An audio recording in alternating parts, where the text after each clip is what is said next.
তুই আমার প্রাণ নিয়েছিলি। হ্যাঁ হ্যাঁ, আমি মেরেছিলাম তোকে। কি করব, আমিও মারুফকে পছন্দ করতাম, কিন্তু তুই তুই কোত্থেকে আমাদের মাঝখানে চলে এসেছিলি। এই জন্যে বাধ্য হয়ে আমি এইসব করেছি। আমি তোকে আমার সত্যিকারের বন্ধু ভেবেছিলাম, আর তুই তুই আমার বিশ্বাসের এই উপহার দিলি। তোকে এর ফল পেতেই হবে।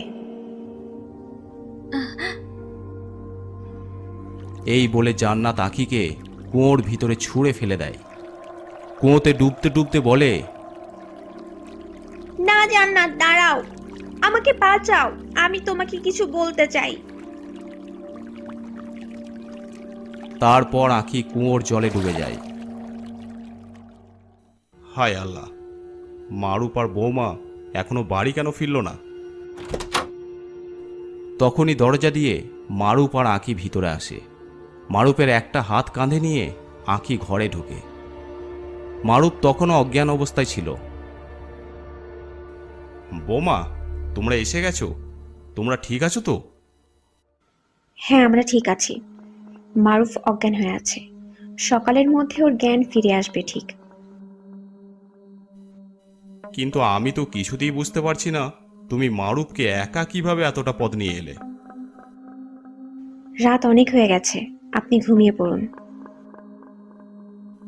তারপর আঁখি মারুপকে নিয়ে ওখান থেকে চলে যায়। কিন্তু মারুপের বাবা আঁখির এরকম ব্যবহার দেখে অবাক হয়ে যায়। সন্ধেবেলায় আঁখির বাবা ওদের বাড়ি আসে। আরে আসুন আসুন, বলো কি ব্যাপার? তুমি তুমি আমার সাথে মজা করছো? আমার মেয়ে আঁখির লাশ পাওয়া গেছে ওই কুয়োর মধ্যে। আর আর তুমি এমন ভাবে কথা বলছো যেন কিছুই জানো না।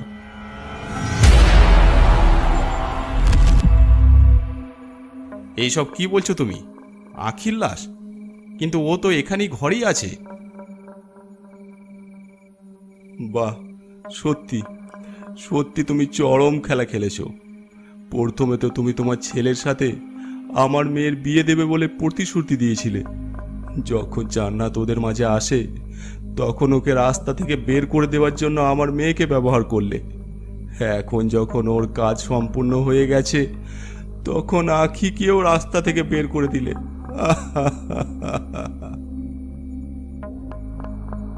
কি মানে, আমার জান্নাতকে তুমি